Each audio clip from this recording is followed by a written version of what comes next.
Money listens first to your inner voice, not to your effort, not to your plans, not even to your prayers. Before a single action is taken, before a single decision is made, a conversation is already happening inside you. That conversation is quiet, repetitive, and powerful. It is happening while you wake up, while you work, while you rest. And money responds to that voice as faithfully as an echo responds to a sound. Watch carefully what you say to yourself about money. Not what you say out loud to others, but what you whisper inwardly when no one is listening. If the voice says money is always a struggle, life hears it as an instruction. If the voice says I am never enough, money translates it as distance. The universe does not judge your thoughts, it simply reflects them. A man may work from morning till night, exhausted, sincere, disciplined, yet deep inside he carries a belief learned in childhood that money is scarce, that wealth belongs to others, that desiring more is somehow wrong. That belief becomes his atmosphere. He may earn, but he cannot keep. He may receive, but it slips away. He wonders why effort brings no fruit, not realizing that the roots are poison. Modern psychology now confirms what ancient wisdom always knew. The mind seeks to prove itself right. If you believe money avoids you, your awareness will unconsciously select experiences that confirm it. You will miss opportunities, you will hesitate at the wrong moment, you will trust the wrong people, not because you are unlucky, but because your inner dialogue is directing your perception. Look at a child learning to walk. If the child keeps saying inwardly, I will fall, the body becomes tense, unsure, shaky. But when there is trust, the body relaxes, balance appears naturally. Money works the same way. When your inner language is fear-based, your financial movement becomes clumsy. When your inner language is calm and friendly, intelligence flows. This is why affirmations shouted loudly often fail. They are spoken from the surface while the deeper voice remains unchanged. The surface says, I attract abundance, but the depth murmurs, I am afraid of losing. Money listens to depth, not noise. You can test this in your own life. Remember a time when you felt deeply confident, even briefly. Notice how things aligned during that period. Conversations opened, help appeared, timing improved. Then remember a time of self-doubt. Notice how obstacles multiplied. The outer world did not change, your inner broadcast did. Money is a sensitive mirror. It reflects your relationship with yourself. If you distrust yourself, money cannot trust you either. If you feel guilty about wanting more, money keeps a distance. If you believe wealth will corrupt you, money protects itself by staying away. This is not punishment. It is intelligence. Change does not begin by forcing positive thoughts. It begins by seeing the old ones clearly. Sit silently and listen to your inner statements. Do not fight them. Awareness itself starts dissolving false beliefs. When a thought is seen fully, it loses its grip. Slowly, as clarity deepens, the inner language softens. Struggle becomes curiosity. Fear becomes observation. And without effort, the signal changes. When the signal changes, behavior changes. When behavior changes, results change. Money was never against you. It was only responding. And it has been listening all along. The moment neediness enters your mind, intelligence begins to leave. Neediness is not just a desire for money, it is a state of inner poverty. It is the feeling that without money you are incomplete, unsafe, somehow less than others. And the moment this feeling settles inside you, your vision becomes narrow, your breath becomes shallow, and your decisions lose grace. Observe yourself when you urgently need money. You rush. You agree too quickly. You compromise where you should not. You say yes when your inner voice says no. In that hurry, clarity disappears. Life becomes reactive rather than creative. And money, which moves with intelligence, steps back. This is why the paradox exists. Those who chase money desperately rarely keep it, and those who are relaxed often attract it. Relaxation here does not mean laziness, it means inner stability. It means you are not trembling inside while acting outside. Modern research now shows that financial stress reduces cognitive ability. Under pressure, the mind literally loses processing power. You become less capable at the very moment you need clarity the most. Ancient wisdom described the same thing differently. Fear clouds consciousness. A young man once took a job far below his potential because he was afraid. He told himself it was temporary, but fear has a way of becoming permanent. Years passed. His skills weakened. His confidence eroded. Money came, but in small, suffocating amounts. Not because life was cruel, but because fear was leading his choices. Compare this with another man who even in difficulty refused to betray his intelligence. He lived simply. He waited. He sharpened his skill. When opportunity came, he was ready. The difference was not luck. The difference was inner posture. Neediness sends a very clear signal. I do not trust life. And life responds by withholding, not to punish but to teach. When you trust, you see possibilities. When you panic, you see only escape routes. Money flows toward those who can hold it without shaking. It avoids hands that tremble. This is why borrowing energy often leads to suffering. Not the act of borrowing, but the psychology behind it. When money is taken from desperation, it carries desperation forward. The debt grows not only financially, but emotionally. Anxiety compounds interest.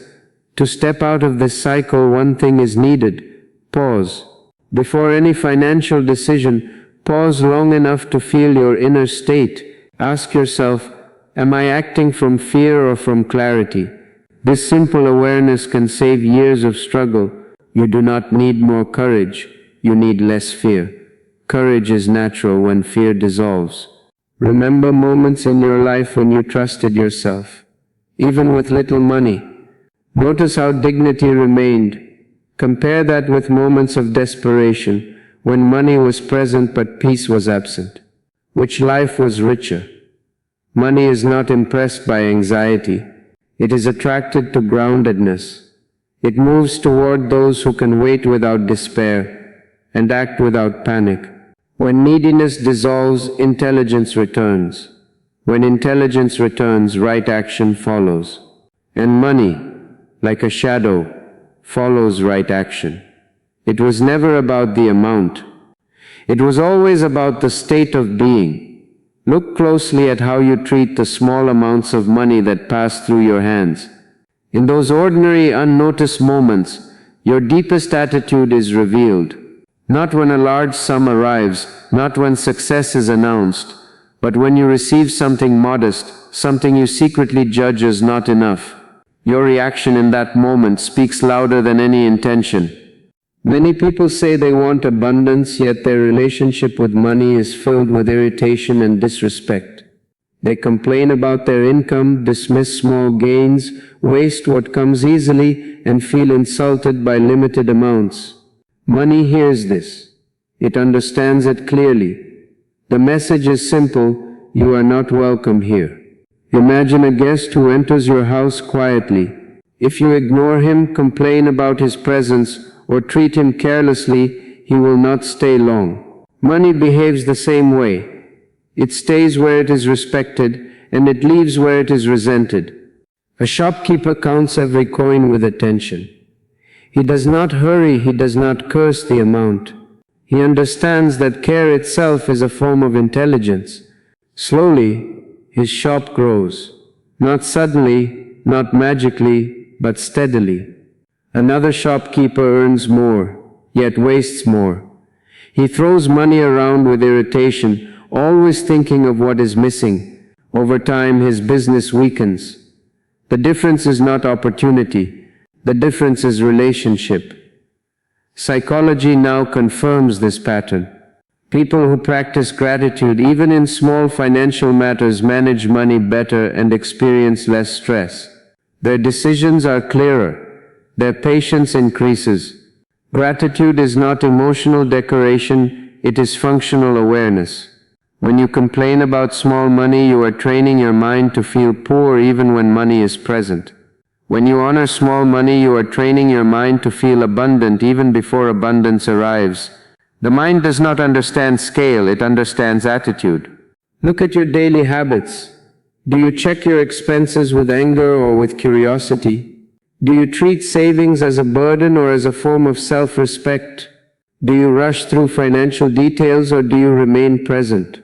These small actions are shaping your future silently. There is a hidden arrogance in saying this is too little. It assumes that you are already deserving of more without proving readiness. Life is patient, but it is also exact. It gives according to your capacity to receive, not according to your demand. Respect creates capacity. A farmer does not insult a small harvest. He studies it, he learns from it, he prepares better soil. Next season the field responds, but if he curses the land and neglects it, the soil becomes poorer. Money is soil, your attention is cultivation. This is why careless spending often comes from inner frustration. It is not enjoyment, it is rebellion. It says, if I cannot have more, I will destroy what I have. And life hears this self-destructive signal. Begin with reverence, not worship but awareness. Count slowly, spend consciously, receive gratefully. These are not moral instructions, they are intelligent adjustments. When you treat money as a friend, even a small one, trust grows, and trust invites more. Abundance does not arrive to impress you. It arrives to see if you are ready. And readiness begins with respect for what is already in your hands. Your life never rises beyond the image you carry of yourself. This image is quiet, almost invisible, yet it governs everything, your choices, your risks, your limits, and your relationship with money. You may speak of dreams and ambitions, but deep inside there is a silent boundary that says this much is allowed, beyond this is not for me. Money listens to that boundary faithfully. Many people say they want wealth, yet they feel uncomfortable around successful people. They feel small, defensive, or secretly judgmental. This discomfort is not about others, it is about their own sense of worth. They do not feel equal, and money, which follows equality and confidence, senses this inner distance. Observe how self-sabotage works. A person finally earns well, and suddenly unnecessary expenses appear. Wrong decisions are made. Trust is placed where it should not be. The money leaves as mysteriously as it arrived. The person says, I don't know what happened, but something did happen. The inner limit was crossed, and the mind pulled the handbrake. Psychologists call this the upper limit, but you do not need a label to understand it. You have felt it.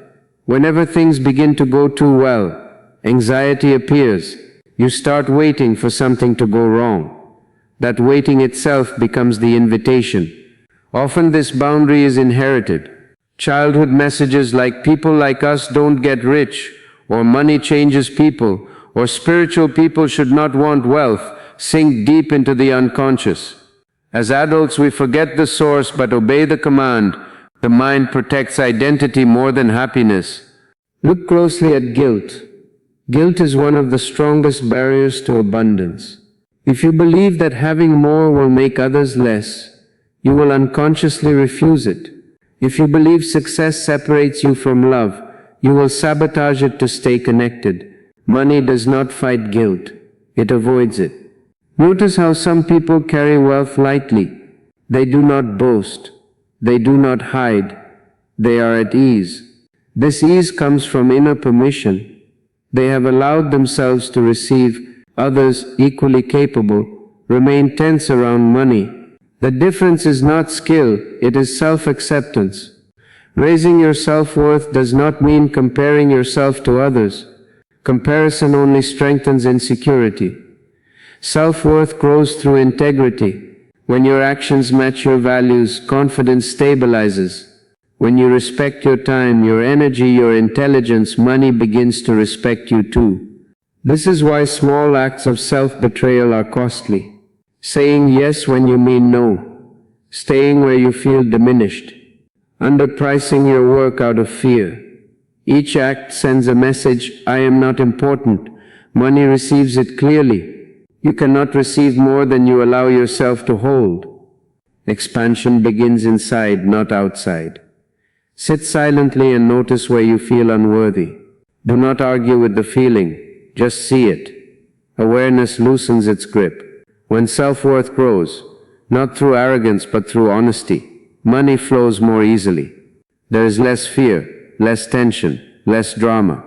You no longer chase or resist. You cooperate. Money is not a test of morality.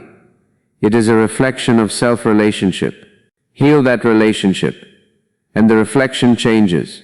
Not suddenly, not magically, but naturally, like water finding a wider riverbed. Money does not respond to struggle. It never has. It does not bow to sweat, nor does it kneel before long hours. If effort alone were enough, the world would be full of wealthy laborers and empty of exhaustion. Look around and you will see something very strange. The hardest workers are often the poorest, and those who seem to work less often attract abundance effortlessly. This is not injustice, it is misunderstanding. Money moves toward value the way water moves toward depth. It is pulled, not pushed. When you chase it, it runs. When you create something meaningful, it follows silently. Value is not noise. Value is usefulness. Value is clarity. Value is the ability to touch life somewhere and improve it, even in a small way. When you solve a problem that genuinely matters, money has no choice but to recognize you. It is simply the language society uses to say, yes, this helped. A man opens a shop and thinks, how can I make more money? His eyes are on profit, his heart is absent. Another man opens a shop and asks, how can I serve better than anyone else on this street? His attention is on people. Years pass, one struggles, complains, advertises desperately. The other grows without effort.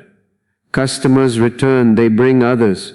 Money arrives not because it was invited, but because it felt needed. Observe your own life.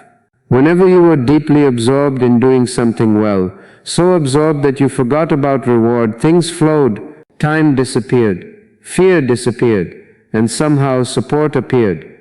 This is not magic. This is alignment. Money dislikes confusion. It dislikes half-heartedness. It dislikes imitation. When you copy others blindly, you dilute your value. When you pretend to be something you are not, money senses the falseness. Authenticity has a fragrance. Value grows from being rooted in your own intelligence, your own curiosity, your own experience. Look at the people who rise suddenly. Outsiders call it luck. Insiders know the truth. They were paying attention while others were distracted. They were listening to life instead of following formulas. They noticed what people needed before people could even articulate it.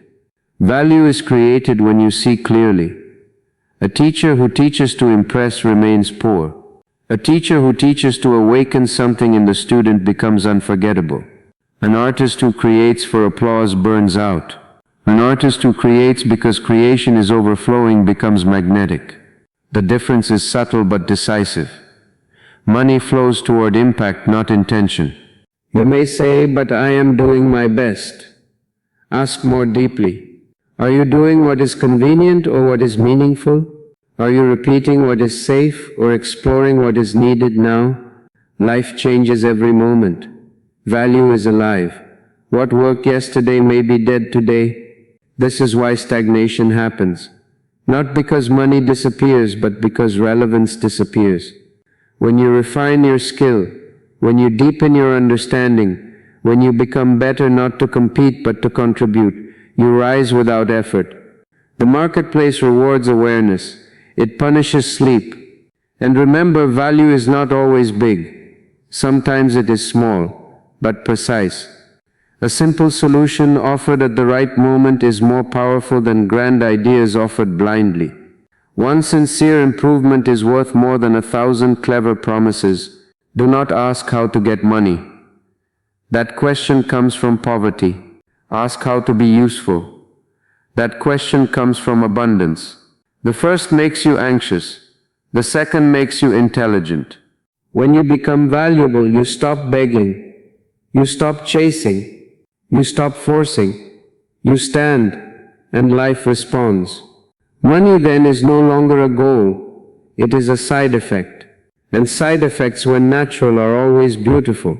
So remember, money is listening not to your words but to your being, to your relationship with yourself, to your calm or your chaos.